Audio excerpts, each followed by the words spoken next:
Alright, what is up guys? So welcome to the third and final games of best of 3 between Pablito and AseroPH.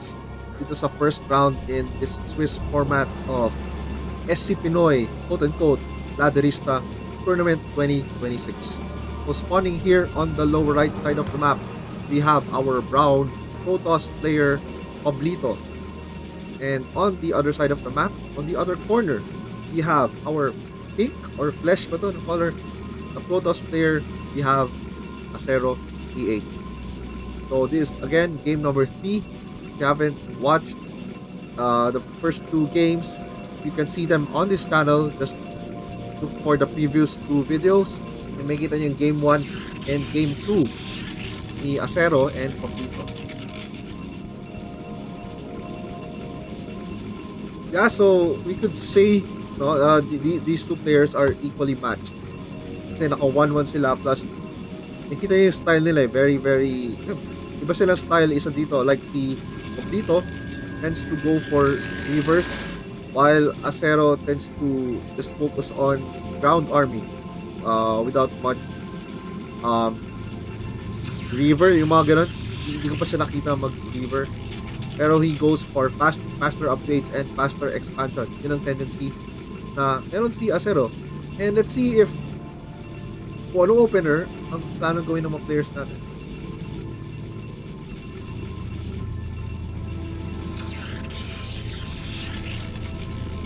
Alright, faster gas again from the side of Pablito. Meanwhile, kay Acero, looks like he's going for double gate and opening up with 3 zealots again. Okay. Yeah, so yun talaga, may kanilang style sila. Kanya-kanyang style, kanya-kanyang style. Gusto ni Acero talaga yung double gate opener. And Pablito just likes the faster gas and faster core opener. I mean, both can work, no? Talaga it will boil down to micro at the end of the day. And if you could make them work to your advantage.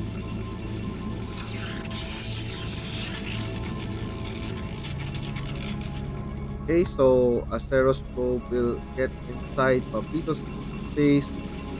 Nakikita niya yung build.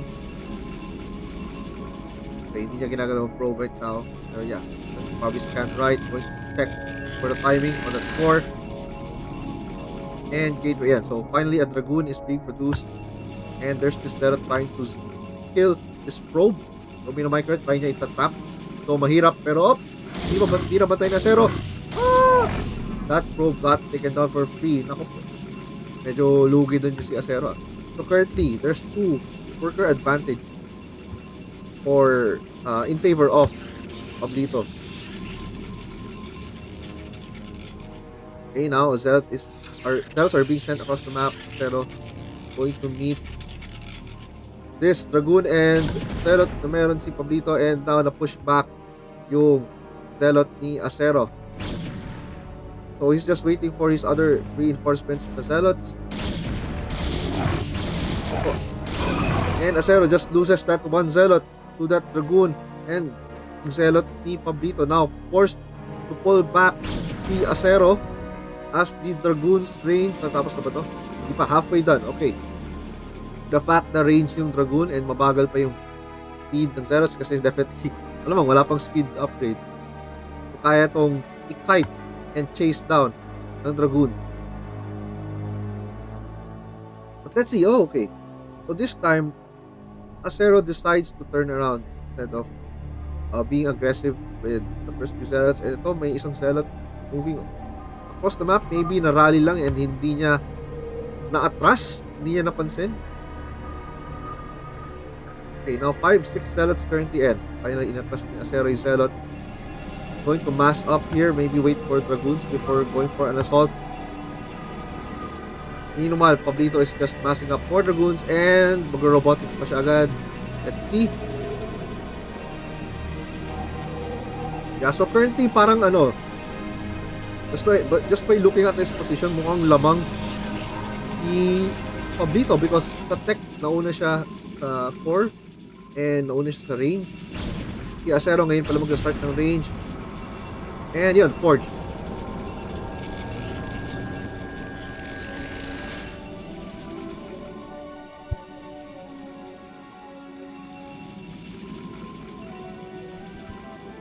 Okay, so Pablito is saving up minerals. Mukhang siya naman na mag-early expand this time.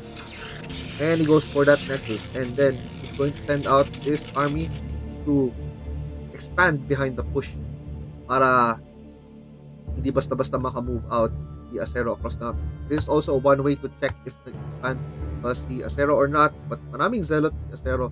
But maraming Dragoons naman si Pablito. So, with good control, actually, lamang. Hindi lamang dito si Pablito. Now, 4 Dragoons versus 6 Dragoons and a Zealot. Let's see how this goes. 1 Dragoon got taken down from the side of Pablito. And 1 Zealot got taken down from the side of Acero. And Pablito loses that 1 Zealot na binild niya. 4 Dragoons and 4 Zealots versus 5 Dragoons.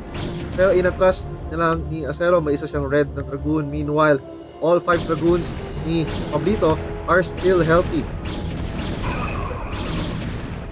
And Acero trying his best to target down yung Dragoons. Pero mukhang na-out range po. Wala pa yata yung range. So, yan, dahil wala pang Dragoon range yung Dragoons ni Acero, kaya meron siyang slight disadvantage sa combat. And Pablito naman, just tapos na yung range niya. So, talagang ma-out-kite niya itong mga units ni Acero. Now, look at that 6-worker lead from Pablito. So, lamang na lamang talaga si Pablito right now sa tech. And in terms of economy, currently rallying some Dragoons across the map towards Acero's base. So now we're seeing a robotics support bay being added by Pablito. So yeah, mahilig siya sa Reaver. And I mean, normally naman talaga sa PvP, you have to utilize Reavers because they're just so good in this matchup.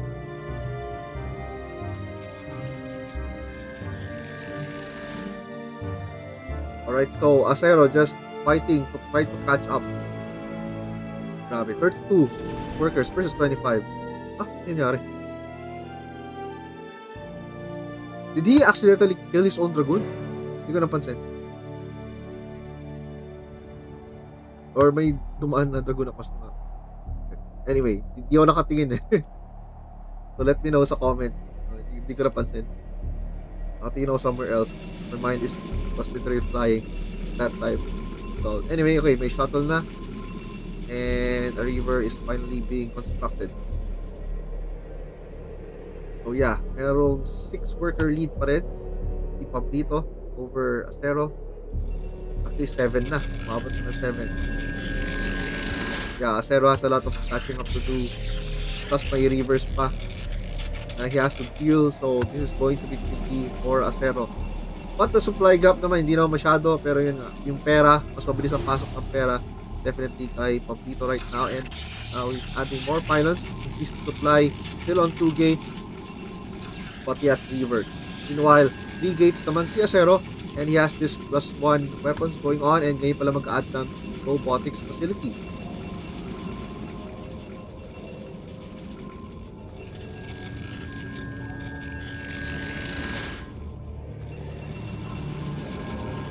Nine-worker advantage currently Pablito. Acero is just cutting from probe. Kanina nakita mo, hindi umiilaw all the time yung Nexus. So I think that's kinda like a mistake.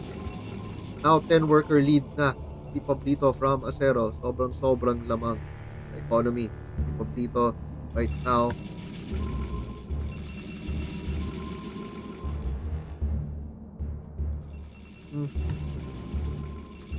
Yeah, look at that, no? Like, talagang pinoposisyon nila in a file mga Dragoons para lahat makatake. Diyan na. Looks like Pablito will go for an attack. And he's confident because meron siyang river. And oh no! Kaya ba to? Yikes, Pablito loses at 1 river. 2 rivers agad. Ako po. Parang lugi si Pablito dun ah. Medyo eguls. Medyo na eguls Pablito doon, pero there are still some Dragoons right here. Maybe he could still just stash, pero hindi. Decides just to pull back to the high ground. Yan, parang medyo eguls. Medyo lugi si Pablito sa Clash Royale, pero still has that 8-worker advantage. So lamang pa rin. I mean, natalo siya sa Clash, pero not really super talo kasi even pa rin yung Dragoon count, kinda. So yun nga, the cost of the river. Hindi lang masyado na ROI yung mga rivers. Kaya so now, nakita natin si Asero right now with more gates. Okay, 5 gates. The 5th gate is being constructed. Meanwhile, yeah, si Pablito ngayon pala mag-add ng 4 additional gateways. So it's going to be 6 gates versus 5 gates. Kaya lang tech-wise, lamang si Pablito. But for the upgrades, lamang naman si Asero, +1 weapons. And yan, si Pablito doesn't have any upgrades, pero meron siyang reverse. So yun, nakita nyo talaga, no, may kanya-kanyang preference. I'm not even sure if meron talaga yung sinasabing superior build na ginagawa nila. Pero honestly, I prefer Pablito's build more, yung Reaver. Kasi, yun yung meta eh. Like, you need to have Reavers. Although I'm not saying na you need Reavers to win, kasi anything can still happen sa mga micro and all that. Pero alam mo yun, like, ito yung meta. You utilize Reavers in PvP, and yun din ang ginagawa ng mga pros pag umabot sa ganitong stage of the game. So yeah, pero again, yun, both players are high-ranking players, so definitely they know what they're doing. Pares silang B-rank, I believe. Si Pablito nasa 1,900 MMR.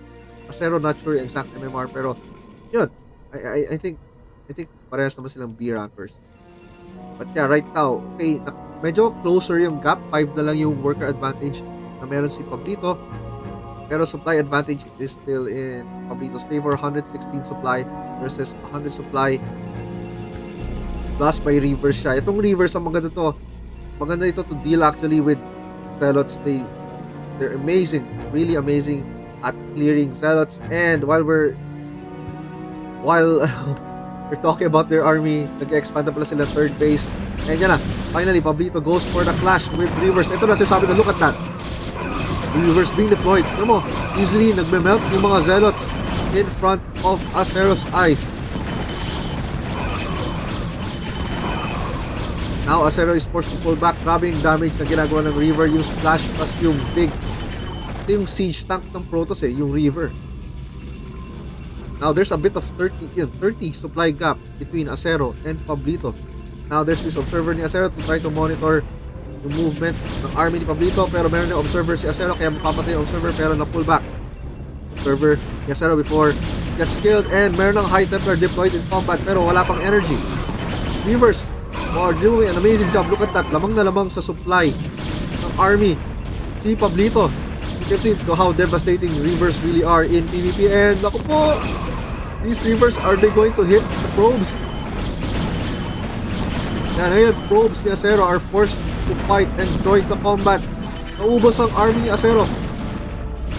More than double yung supply ng army ni Pablito right now versus Asero, and this natural ni Asero will just get taken down. I think this is game over, guys. 49 workers versus 38 workers. 2 base versus 3 base plus lamang sa tech. Si Pablito, though naka plus 1-1 si Asero. But I guess yung tinatanong ko kanina, na-mention kung anong superior build, I think talagang mas superior approach yung may reverse just by looking at what's happening right now. Okay, 2 high timers by Storm ba? Hindi ko napansin if na-research yung Storm. Kasi hindi nagka-custom Storm si Asero, although he has energy, so pinombite na into high Archon, and wala na, the Dragoons are just going to march inside Asero's base. Tumaas ang confidence ni Pablito. He knows he has the advantage. He's just going to use those Reavers. Namatay yung shuttle, pero okay lang. These Reavers will just damage, and then look at that, killing those 2 Dragoons almost instantly. 2 Reavers combined hitting the same target. Grabe yung devastating damage yan. 126 supply versus 60 supply, guys. Looks like Pablito just has this game. Yeah, continuously rallying units from across the map, from his base to Asero's base.